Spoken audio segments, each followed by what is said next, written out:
kita di dalam doa. Mari kita ambil sikap doa karena kita akan berbicara dengan Tuhan. Ya, baik.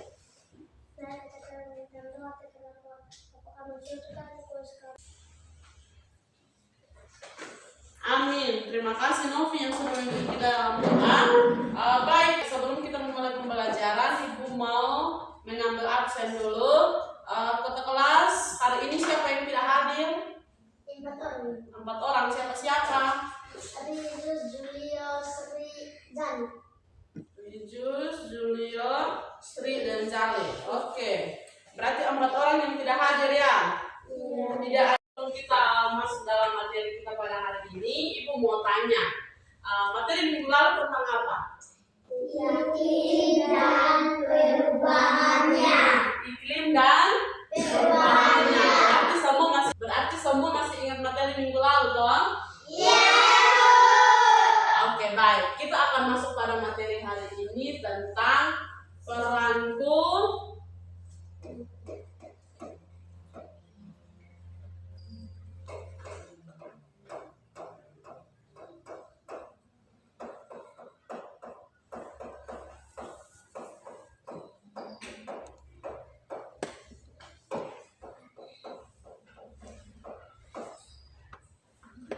Peranku di lingkungan sekolah. Peranku di lingkungan sekolah. Oke, sebelum kita masuk pada materi, Ibu mau tanya, apa saja peran-peran kita di lingkungan sekolah? Misalkan dari kepala sekolah, guru, dan siswa. Kalau peran siswa di sekolah sebagai apa? 3.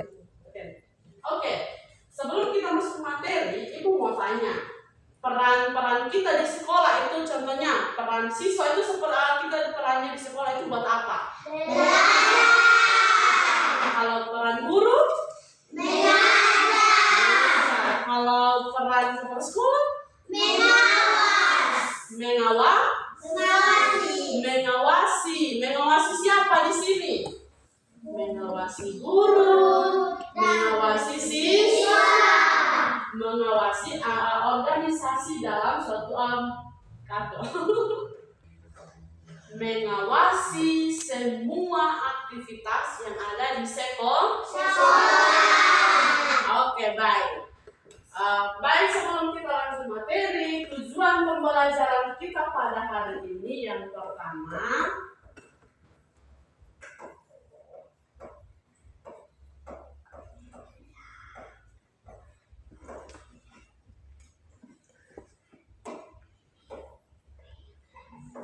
jadi, tujuan pembelajaran kita pada hari ini yang pertama, siswa dapat mengetahui perannya di sekolah.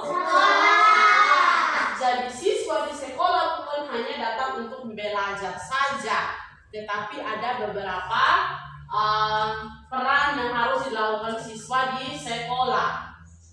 Begitupun guru juga begitu.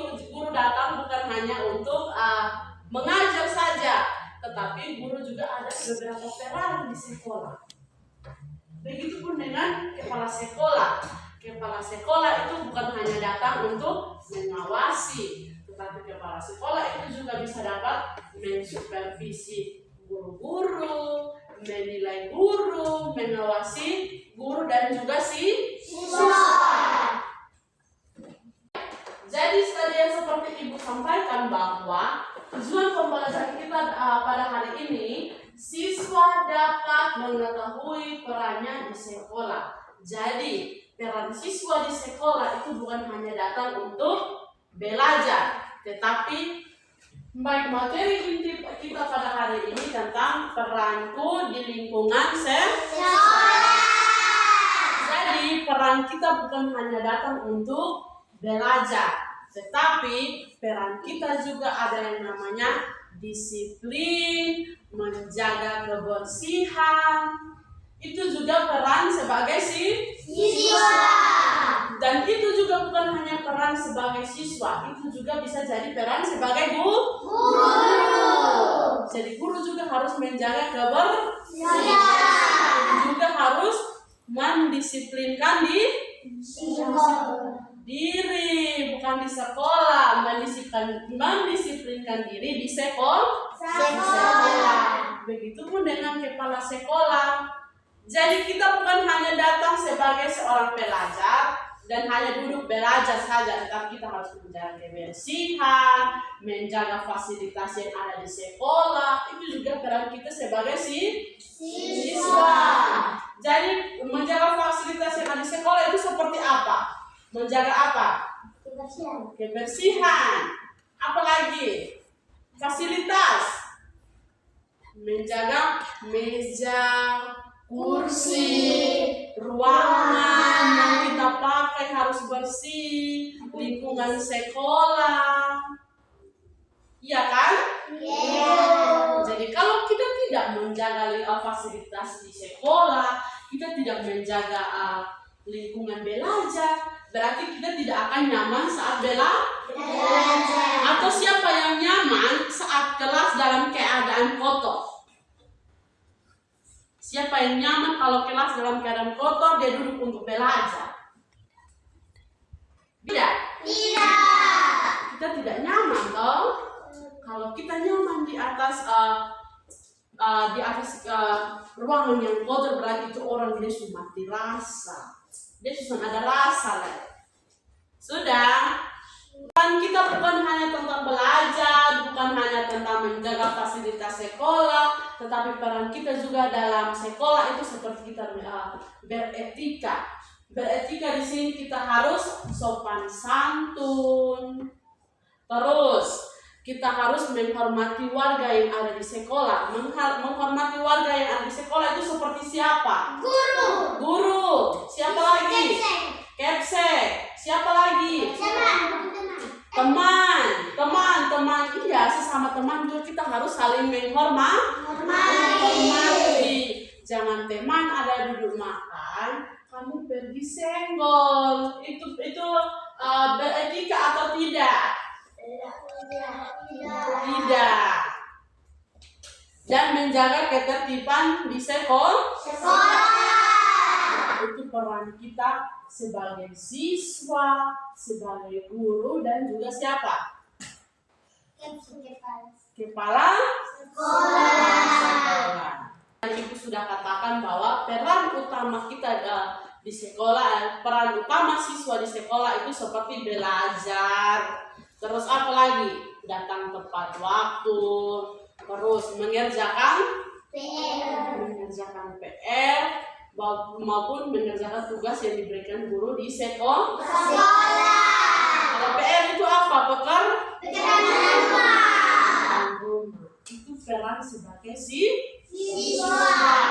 Oke, baik, setelah Ibu menjelaskan materi sampai di sini, semua paham tentang materi yang Ibu jelaskan?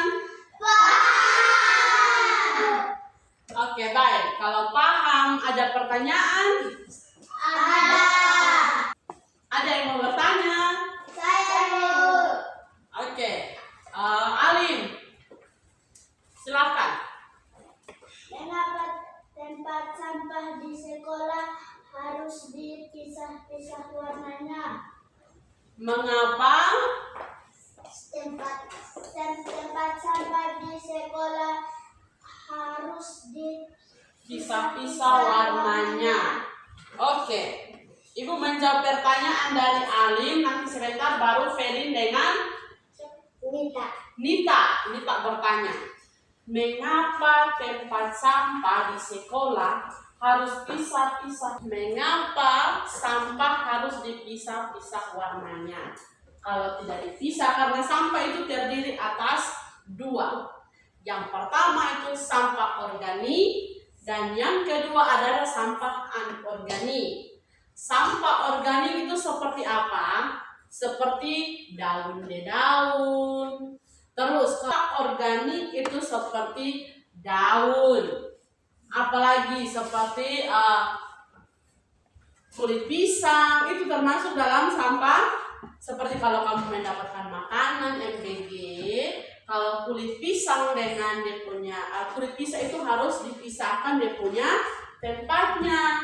Dan anorganik itu seperti apa? Sampah anorganik seperti sampah plastik.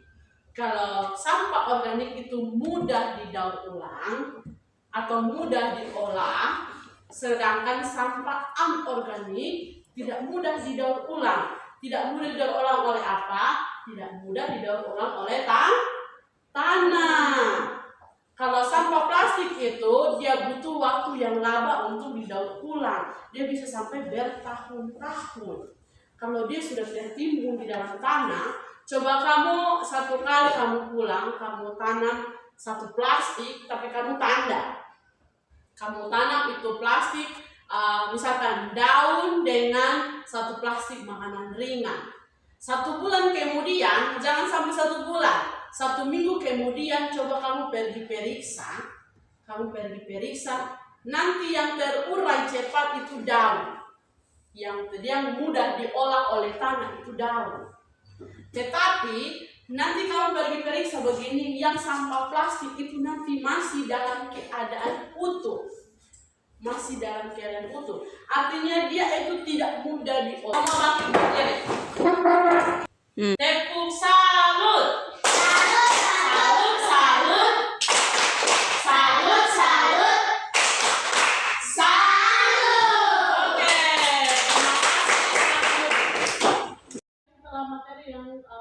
Kita pelajari, ini ada tugas yang harus kamu selesaikan, yang ibu sudah tayangkan di sini. Nanti kamu tulis nama kelompok dan juga tanggal hari ini. Terus nanti jelaskan di sini tugasnya, jelaskan masing-masing peran di lingkungan sekolah. Yang pertama itu peran kepala sekolah itu apa saja. Yang kedua, peran guru di sekolah itu apa saja. Dan yang ketiga adalah peran siswa di sekolah itu seperti apa saja. Baik, silahkan dikerjakan dalam waktu 5 menit.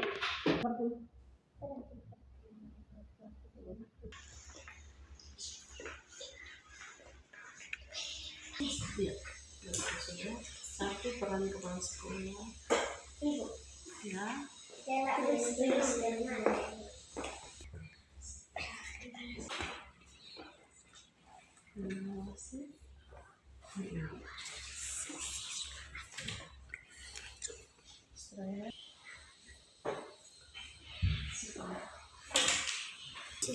Kalau sudah Ibu.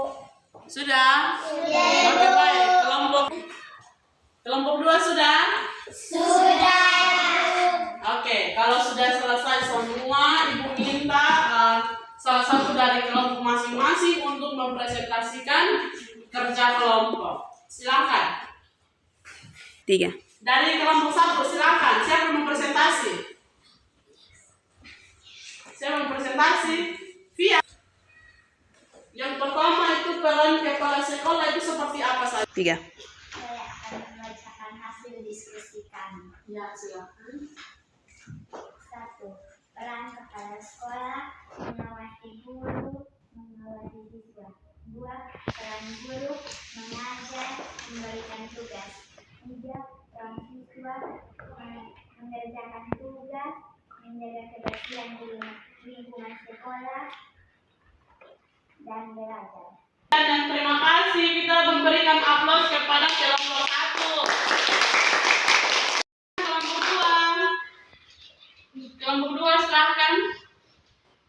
Berdiri dada masuk.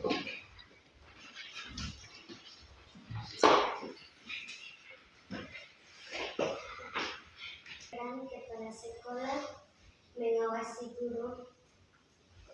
Yang kedua, mengawasi siswa. Peran guru. Peran guru mengajarkan siswa mengajar. Peran siswa Belajar, menaati peraturan di sekolah,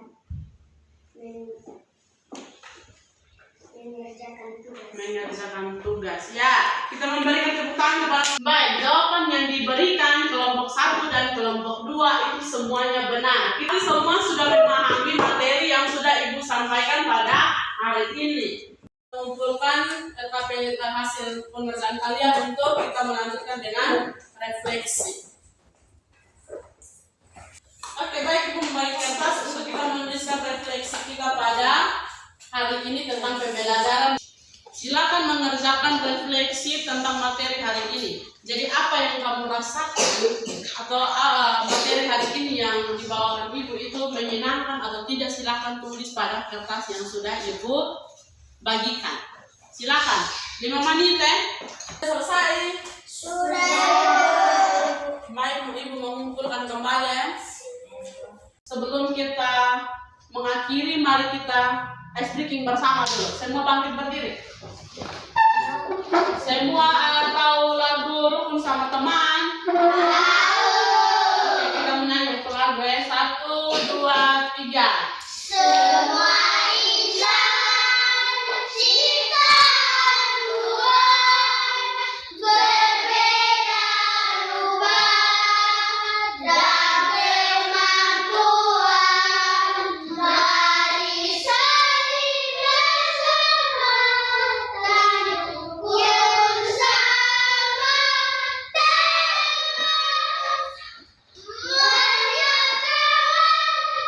kita tenang, banyak sahabat kita hebat. Mari bergandengan tangan, rukun sama teman. Oke, silakan duduk. Tepuk tangan untuk kita semua. Sebelum kita mengakhiri, Ibu akan memimpin kita di dalam doa penutup. Mari kita berdoa. Dalam nama Bapa dan Putra dan Roh Kudus. Amin. Segala puji dan syukur kami. Amin. Dalam nama Bapa dan Putra dan Roh Kudus. Amin. Dan kita selesai hari ini. Sampai jumpa minggu depan. Selamat siang. Siap.